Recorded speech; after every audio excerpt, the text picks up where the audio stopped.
மாண்பு பேரவை தலைவரிடத்தில் அனுமதி கேட்டேன். அவங்க தொடர்ந்து அனுமதி மறுத்துட்டாங்க.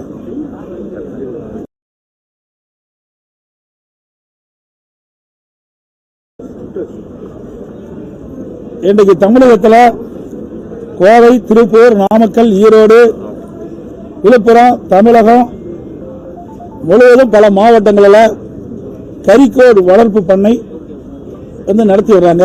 இதில் சுமார் 40,000 விவசாயிகள் இந்த கறிக்கோழி வளர்ப்பு பணியில் ஈடுபட்டிருக்கிறாங்க. இதில் சுமார் 5 லட்சம் பேர் தொழிலாளர்கள் பணியாற்றி வருகிறார்கள். இது ஒரு முக்கிய தொழிலாக கருதப்படுகிறது. கறிக்கோழி விற்கும் நிறுவனங்கள் ஒப்பந்த அடிப்படையில் கோழி வளர்ப்பு தொழில் செய்து வருகிறார்கள். கிலோ ஒன்றுக்கு 6.50 ரூபாய் அவர்களுக்கு வளர்ப்பு கூலியாக வழங்கிட்டு இருக்காங்க. அதிமுக ஆட்சியில் தான் அப்ப கால்நடைத்துறை அமைச்சர் இருக்கும்போது இதுக்கு ஒப்பந்தம் போடப்பட்டது. பல ஆண்டுகள் ஆகிவிட்டது. இப்போ கோழி குஞ்சு, கோழி வளர்ப்பு தீவனத்தின் நிறுவனங்கள் வழங்கியிருது. ஆனால் இடம், கோழி பண்ணை செட்டு, தேங்காய் நார் மஞ்சி, மின்கட்டணம், தண்ணீர் போல பல மடங்கு இன்னைக்கு உயர்ந்துட்டது. இந்த விலை உயர்வால் இன்னைக்கு கடுமையாக இந்த கறிக்கோழி வளர்ப்பு பண்ணை உரிமையாளர்கள் பாதிக்கப்பட்டிருக்கிறாங்க. மற்றும் தொழிலாளருடைய சம்பளமும் உயர்ந்துவிட்டது.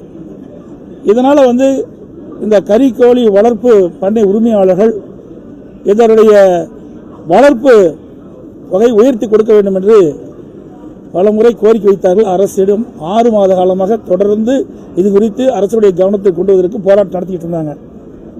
ஆனால் அவர்கள் அதை கண்டுகொள்ளவில்லை.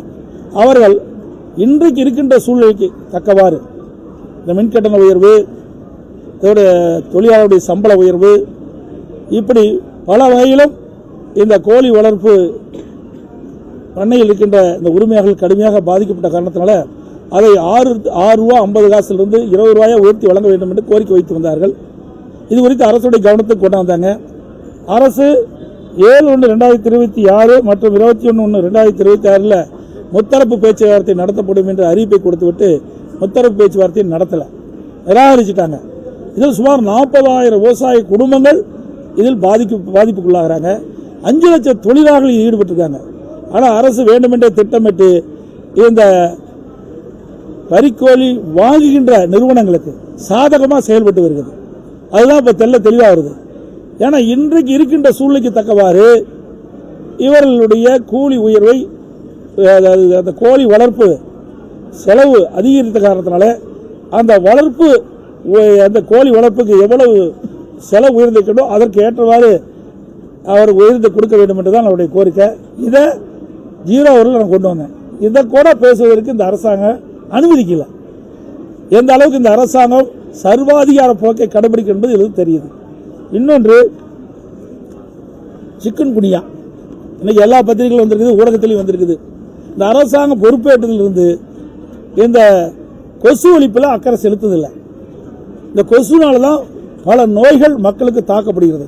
இன்னைக்கு பார்த்தீங்கன்னா தமிழகத்தில் சென்னை, காஞ்சிபுரம், தென்காசி, தேனி, கடலூர், அரியலூர் உட்பட பல மாவட்டங்களில் சிக்கன் குனியா ஏற்பட்டு கடுமையாக மக்கள் பாதிக்கப்பட்டிருக்கிறாங்க.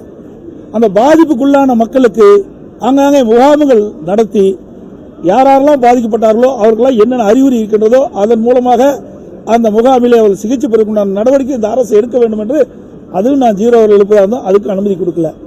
அதோட இந்த நோயால் பாதிக்கப்பட்டவர்களுக்கு தனி வார்டு அமைச்சு சிகிச்சை அளிக்க வேண்டும். இல்லாவிட்டது சிக்கன் குனியா நோய் ஏற்பட்டு விட்டால் உயிருக்கு ஆபத்து ஏற்பட்டுவிடும். இதையெல்லாம் அரசுடைய கவனத்திற்கு கொண்டு வர வேண்டும் என்ற ஒரு நல்ல நோக்கத்தோடு பிரதான எதிர்க்கட்சி என்ற முறையில் நாங்கள் அனுமதி கேட்டோம். அனுமதி மறுக்கப்பட்டு விட்டது. அதனால் நாங்கள் வெளியிடப்பு செய்திருக்கோம்.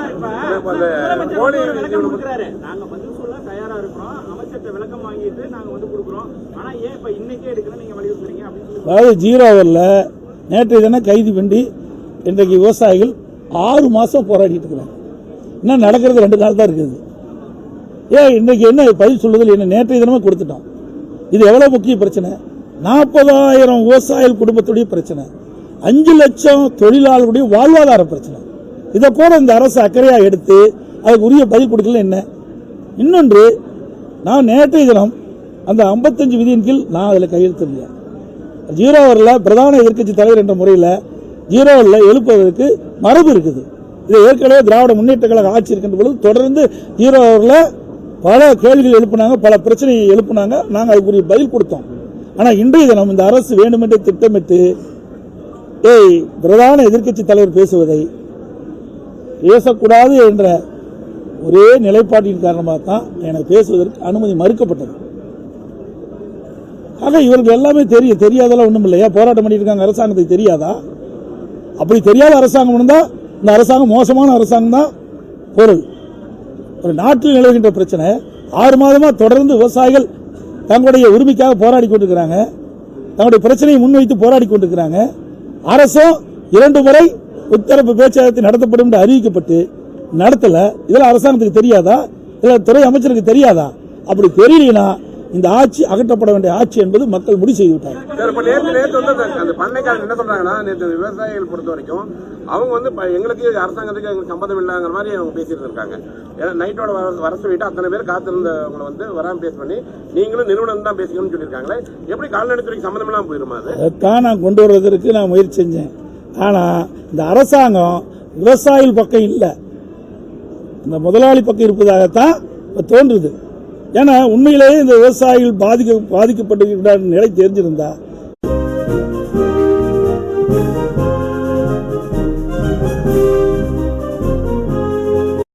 சங்கத்தை கூப்பிட்டு மட்டும் ஏன்னா நிறைய பேர் நேற்று மகளிர் அவ்வளவு தூரம் வந்துட்டு அதான் புலம்புறாங்க. எங்களை வர சொல்லிட்டு திடீர்னு கேட்டா நீங்க வந்து நிறுவனத்துக்கிட்ட பேசிக்கீங்கன்னு சொல்றாங்க. ஏற்கனவே 2 முறை முத்தரப்பு பேச்சுவார்த்தை நடத்தணும்னு அரசாங்கம் அறிவிச்சுட்டு பேக் அடிக்குதுன்னு என்ன அர்த்தம்? பின்வாங்குதுன்னு என்ன அர்த்தம்? இதுல ஏதோ நடக்குதுன்னு தான் அர்த்தம். 40,000 விவசாய குடும்பங்கள் இல்லைங்க, 5 லட்சம் தொழிலாளர்களுடைய பிரச்சனை. இதுக்கு கூட பிரதான எதிர்க்கட்சி முறையில் அரசுடைய கவனத்துக்கு கொண்டு வருவதற்கு எங்களுக்கு அனுமதி மறுத்தா அவையில் வர வேண்டிய அவசியம் என்ன எங்களுக்கு இருக்குது? மக்களுடைய பிரச்சனைக்கு தான் நாங்கள் வர்றோம். இது கவர்மெண்ட் 2 தரப்பு பேசி ஒரு உடன்பாடு எடுக்கணும். எல்லா இடத்துலையும் தான் இன்னைக்கு எல்லா தொழிற்சாலையும் இருக்குது. ஒரு போராட்டம் நடத்தினா அரசாங்கம் பேசுதில்ல, எல்லா இடத்துலையும் பேசுறாங்களா? அது மாதிரி விவசாயிகள்லாம் நிராகரிக்கப்பட்டவர்களா? அவர்கள் இந்த அரசாங்கம் கண்டுகொள்ளாதா? அவர்கள் வாழ்வாதார பிரச்சனை, 5 லட்சம் தொழிலாளருடைய வாழ்வாதார பிரச்சனை, 40,000 விவசாய குடும்பங்களுடைய வாழ்வாதார பிரச்சனை. இதற்கு இந்த அரசாங்கமே முத்தரவு பேச்சுவார்த்தை நடத்தும் என்று அறிவிக்கப்பட்டு விட்டு ஏன் பின்வாங்குது? அதுதான் அரசுடைய கவனத்துக்கு கொண்டு வந்து அதுக்கு ஒரு நல்ல சுமூகமாக ஏற்பாடு செய்ய வேண்டும். அந்த உரிமையாளர்களுக்கு அவர் கேட்கின்ற கோரிக்கையை இந்த அரசு மூலமாக நிறைவேற்ற வேண்டும் என்ற ஒரு நல்ல எண்ணத்தில் தான் நாங்கள் இந்த சட்டமன்றத்தில் அரசுடைய கவனத்துக்கு கொண்டு வந்து முயற்சித்தோம். ஆனால் எங்களுக்கு அனுமதி கிடைக்கல, வெளிநடப்பு செஞ்சோம்.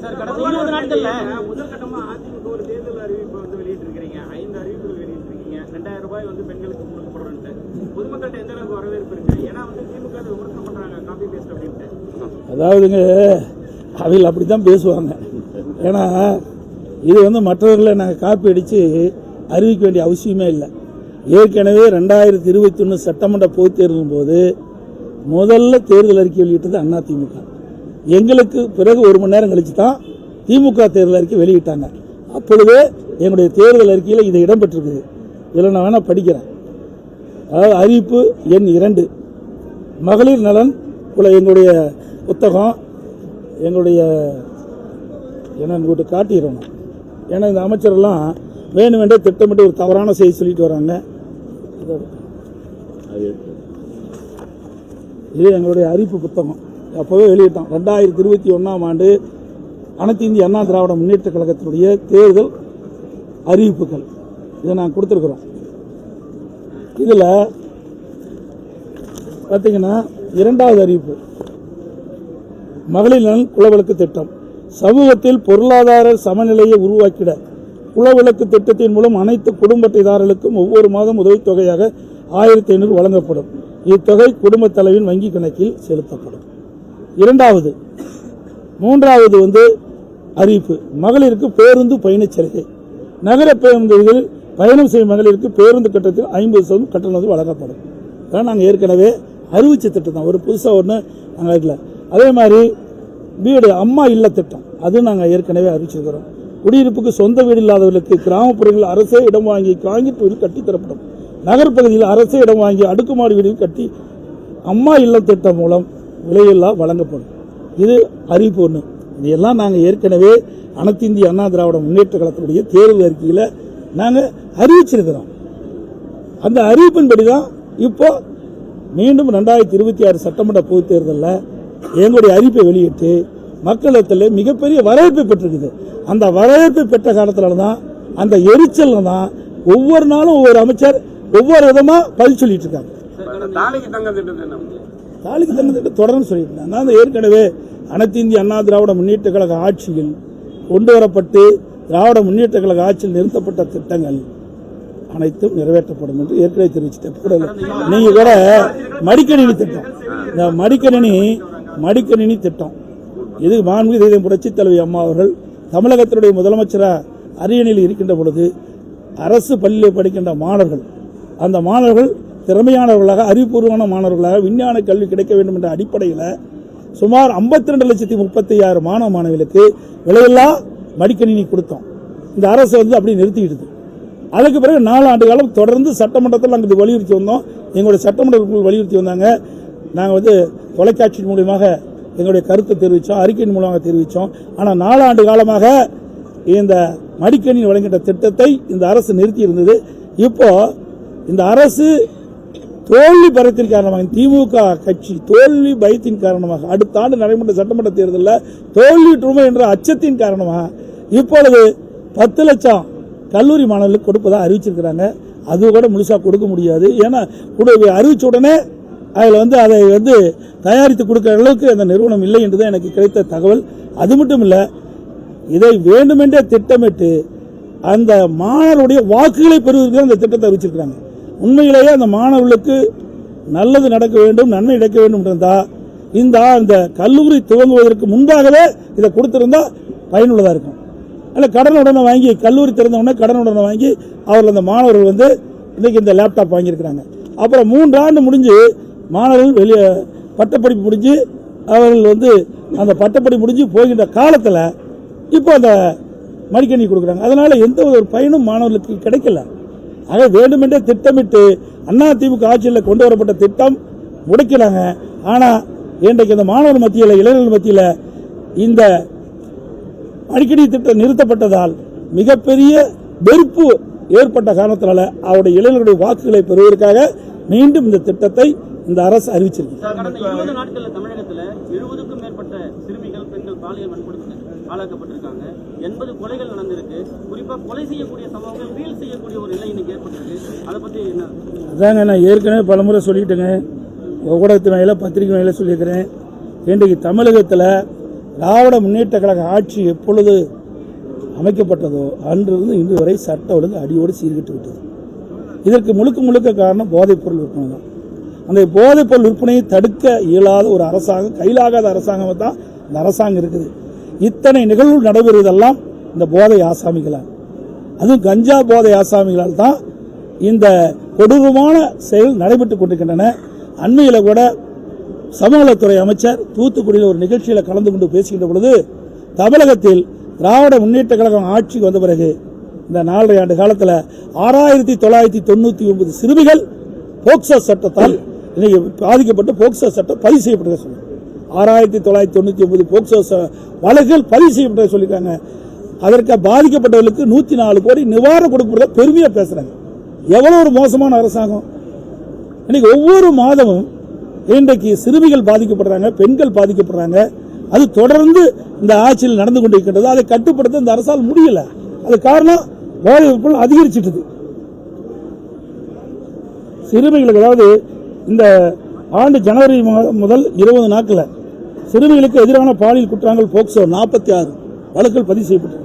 பெண்களுக்கு எதிரான பாலியல் குற்றங்கள் 27, அவற்றில் ஒரு சில நிறைய இருக்குது, நிறைய அடிச்சிருந்தாங்க. ஆக 20 நாளில் மட்டும் 46 போக்சோ வழக்குகள் பதிவு செய்யப்படுது. 27 பெண்கள் பாலியல் சீண்டலுக்கு ஆளாக்கப்பட்ட குற்றங்கள் பதிவு செய்யப்பட்டது. ஆக இந்த ஆட்சியில் சட்ட ஒழுங்கு அடியோடு சீர்கட்டு விட்டது. அதற்கு என்ன காரணம்? நிரந்தர சட்ட ஒழுங்கு டிஜிபி நியமிக்கல. நிரந்தர சட்ட ஒழுங்கு டிஜிபி இதுவரைக்கும் நியமிக்கல.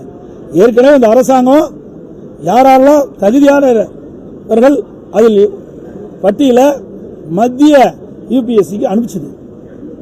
அந்த யூபிஎஸ்சி பரிசீலித்து 3 பேரை அவர்கள் தேர்வு செஞ்சு மாநில அரசுக்கு அனுப்பிச்சது.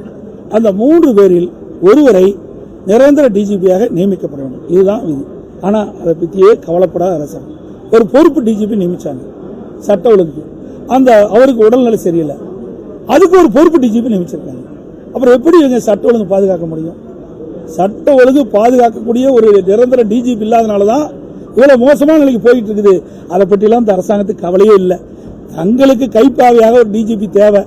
அதுல இந்த 3 டிஜிபியில் ஒருவர் அவருக்கு சாதகமா இல்லை. அதுதான் இப்ப இருக்கிற நிலைமை. அதனாலதான் நிரந்தர டிஜிபி நியமிப்பதில் காலதாமதம் ஆயிட்டு. போராட்டத்தில் ஈடுபடுறவங்களை காவல்துறை கைது செய்து என்ன பண்றாங்க? நேற்று கூட கிராம உதவியாளர்களை கைது செய்து கிண்டிக்கு அப்புறம் அந்த இடத்துல ஆனந்தூர்ல பாதியில விட்டுட்டு போயிடுறாங்க. எந்த மண்டபத்திலையும் அடைக்க மாட்டேன்றாங்க. என்ன பிரச்சனை? மண்டபம் கிடைக்க மாட்டேங்குது. அது ஒரு பக்கம்.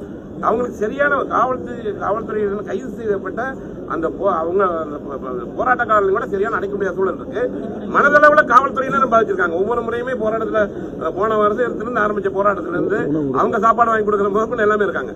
இப்போ காவல்துறை இது எப்படி போகுது? ஏன்னா போராட்டம் பண்றவங்களுக்கும் பாதுகாப்பு இல்லாம இருக்கு. அதாவதுங்க, இந்த அரசு பல வாக்குறுதி, இந்த திமுக கட்சி 2021 சட்டமன்ற பொதுத் தேர்தலில் எப்படியாவது வெற்றி பெற வேண்டும் அந்த நோக்கத்தில் பல அறிவிப்புகளை வெளியிட்டாங்க. அந்த அறிவிப்புகளை நிறைவேற்ற வேண்டும் தான் சம்பந்தப்பட்ட ஊழியர்கள்லாம் போராட்டம் நடத்திட்டு இருக்காங்க. அது அரசு ஊழியராகட்டும், அல்லது பகுதி நேர ஆசிரியராகட்டும், இடைநிலை ஆசிரியர்களாகட்டும், செவிலியர்களாகட்டும், கிராம உதவியாகட்டும், சத்துணவாகட்டும், எல்லாமே வாக்குறுதி கொடுத்துட்டாங்க. நீங்க அந்த வாக்குறுதி என்ன குறிப்பிட்டு நிறைவேற்ற வேண்டும் போராடிட்டு இருக்காங்க. அந்த போராட்ட நடவடிக்கைகளுக்காவது ஒழுங்கா அவர்களுக்கு பாதுகாப்பான இடம் கொடுக்கணும், அவர்களுக்கு உணவு கொடுக்கணும். எதுவுமே கிடையாது. வேண்டுமென்றே திட்டமிட்டு இந்த அரசுக்கு எதிராக செயல்பட வேண்டும் ஒடுக்கிறாங்க. இது மிக கண்டனத்துக்குரியது. ஒரு ஜனநாயக நாடு. ஒரு ஜனநாயக நாட்டில் இன்னைக்கு போராடுவதற்கு அனைவருக்கும் உரிமை உண்டு. தங்களுடைய நிலைமையை அரசுடைய கவனத்தில் கொண்டு வருவதற்கு ஒவ்வொருவருக்கும் உரிமை உண்டு, ஒவ்வொரு சங்கத்திற்கும் உரிமை உண்டு. அதிமுக ஆட்சியில் பல்லாயிரக்கணக்கான போராட்டத்தை நான் சந்திச்சேன். இவர்களுமா யாரும் அடக்குமுறையை நாங்கள் செய்யல. இன்றைக்கு எதிர்கட்சிகள் போராடினாலும் அனுமதி கொடுக்கறதில்ல. அப்படியே நாங்கள் போராடினா எங்க மீது வழக்கு. அது மாதிரி பல்வேறு வாக்குறுதிகளை கொடுத்து அந்த வாக்குறுதி நிறைவேற்றாத காரணத்தினால இன்றைக்கு விவசாயிகளிலிருந்து நான் சொன்ன அத்தனை அமைப்புகளுமே இன்னைக்கு போராட்டத்தில் இறங்கி போராட்டம் நடத்திட்டு வராங்க. அதை இந்த அரசு ஒடுக்க பார்க்குது. ஒடுக்க தான் இன்னைக்கு வீரியம் அதிகமாகுது. இதையெல்லாம் அல்ல அமைச்சர் புரிந்து கொள்ள வேண்டும். இந்த அரசாங்கம் எப்படிப்பட்ட அரசாங்கம்? அது தனக்கு சாதகமாக அவர்களை பயன்படுத்தி கொண்டாங்க. தேர்தல் நேரத்தில் தங்களுக்கு வாக்களிக்க வேண்டும் என்ற ஒரு நிலைப்பாட்டின் அடிப்படையில் இந்த அறிவிப்பெல்லாம் கொடுத்து விட்டு அவருடைய வாக்குகளை பெற்று ஆட்சிக்கு வந்த பிறகு அவர்களுடைய வாக்குறுதியை நிராகரிப்பது சரியல்ல. ஏன்னா வாக்குறுதி கொடுத்துட்ட, நீ சிந்திச்சு பார்க்கணும்ல. வாக்குறுதி கொடுக்கறதுக்கு முடியாது. திட்டமிட்டு அவருடைய வாக்குகளை பெற வேண்டும். வாக்குறுதி பெற்றுட்டாங்க, ஆட்சிக்கு வந்துட்டாங்க, பிறகு அதை பற்றி கவலை இல்லை. அப்படித்தான் ஒரு நிலைமை இருக்குது. அனைத்து ஊடகங்களுக்கும்